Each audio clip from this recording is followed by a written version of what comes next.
ఇది కారం చట్నీ మరీ ఎక్కువ ఘోరంగా వస్తుంది కారం. లైట్ కారం కాదు, లైట్ కారం. హాయ్ మయాస్, ఈరోజు మనం అయితే రాంబాబు గారి టిఫిన్ సెంటర్కి అయితే వచ్చేసాం. ఇది లొకేషన్ చూసుకున్నట్టయితే మనకి స్టీల్ ప్లాంట్ సెక్టర్ 5లో ఉంటుంది. ఇక్కడ స్పెషల్ ఏంటంటే రోజు తినే టిఫిన్ కాకుండా కొంచెం స్పెషల్గా ఒక 5-6 రకాల చట్నీలు ఉంటాయి. ఉదయం 5 గంటల నుండి 9 గంటల దాకా జనాలు అయితే గట్టిగా వస్తారు ఇక్కడికి. ఇప్పుడైతే మార్నింగ్ 6 అయింది. మీరు చూసుకున్నట్టయితే జనాలు ఇప్పుడిప్పుడే మెల్లిగా రావడం స్టార్ట్ చేశారు. అయ్యా తినండి అయ్యా.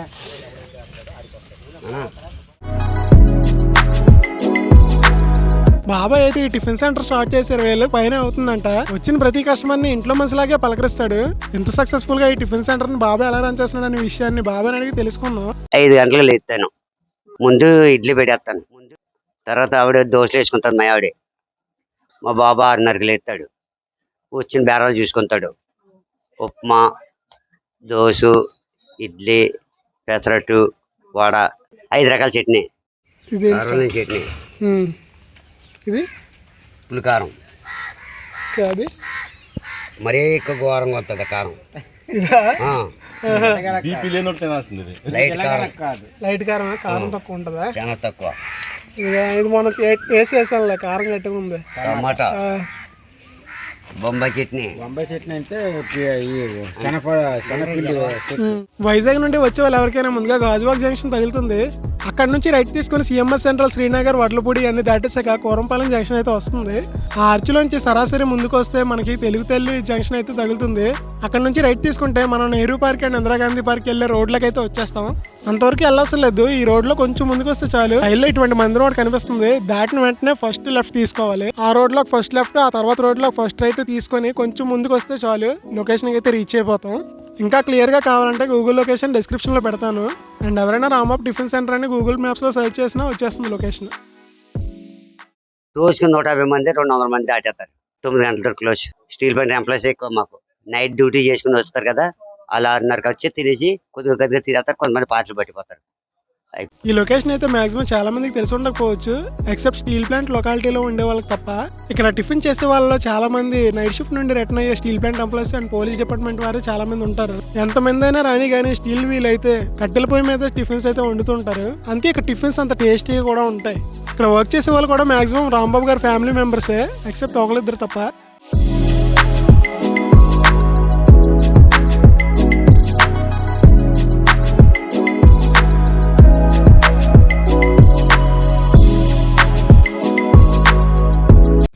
ఎన్ని సంవత్సరాల నుండి చేస్తున్నారన్న ఇక్కడ?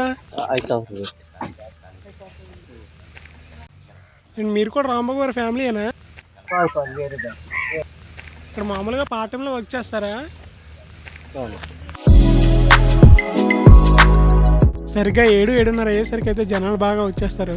ఆ టైంలో ప్లేట్ ఇడ్లీ సంపాదించాలంటే మినీ సైజ్ యుద్ధమే చేయాలి. అందుకే చాలా మంది జనం ఇడ్లీ వాయిదించిన వెంటనే అక్కడికే ప్లేట్లు పట్టుకొని వెళ్ళిపోయి వేడివేడి ఇడ్లీ వడ్డించుకుంటారు. నేను కూడా టేస్ట్ చేద్దామని ఒక ప్లేట్ ఇడ్లీ దోశ తీసుకున్నాను.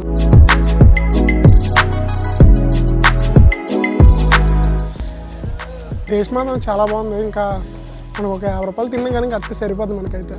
ముందుగా నేనైతే ఇడ్లీ దోశ తీసుకున్నాను. పలుకుల చట్నీ, కొంచెం ఈ చట్నీ ఉంది కదా, తెల్లగా ఉంది కదా చట్నీ, ఈ చట్నీ అయితే కొంచెం కారం తక్కువ ఉంటుంది.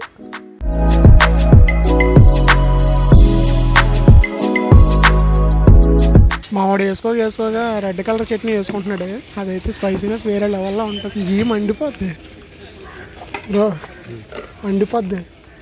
బాబాయ్ గారు అయితే టిఫిన్లు అన్ని వాయిదా పద్ధతుల్లో పెడతారు. ఫస్ట్ 7 గంటల దాకా అయితే ఇడ్లీ దోశ పెడతారు. దాని తర్వాత మెల్లగా గారెలు వేయడం స్టార్ట్ చేస్తారు. ఇక్కడ గారెలు, అతను వేసే గారెలు తినడానికి జనాలు అంతా ఎలా వెయిట్ చేస్తున్నారు మీరే చూడండి. ఒక వాయి గారెలు అవ్వగానే పల్లెంతా మన దగ్గరికి తీసుకొచ్చి వేసేస్తాడు బాబాయ్.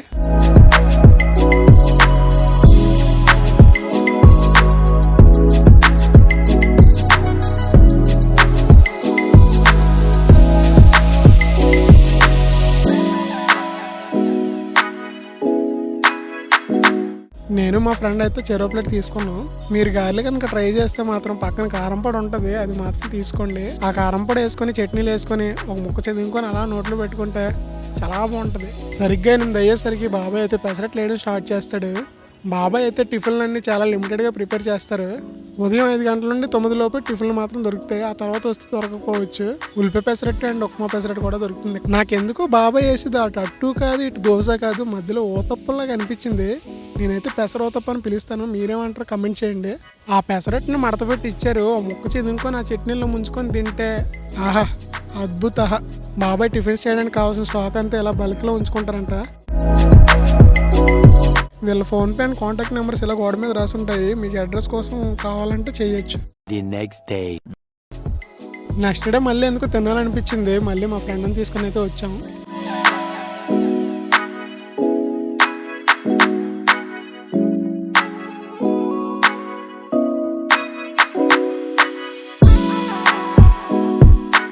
మా టేస్ట్ చేస్తున్నాడు, ఎలా ఉంది అడుగుదాం.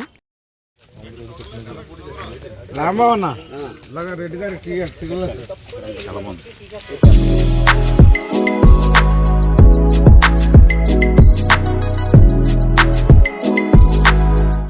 ఇక్కడికి ఎవరైనా రావాలనుకుంటే గూగుల్ మ్యాప్ లొకేషన్ డిస్క్రిప్షన్లో పెట్టాను, చూడండి.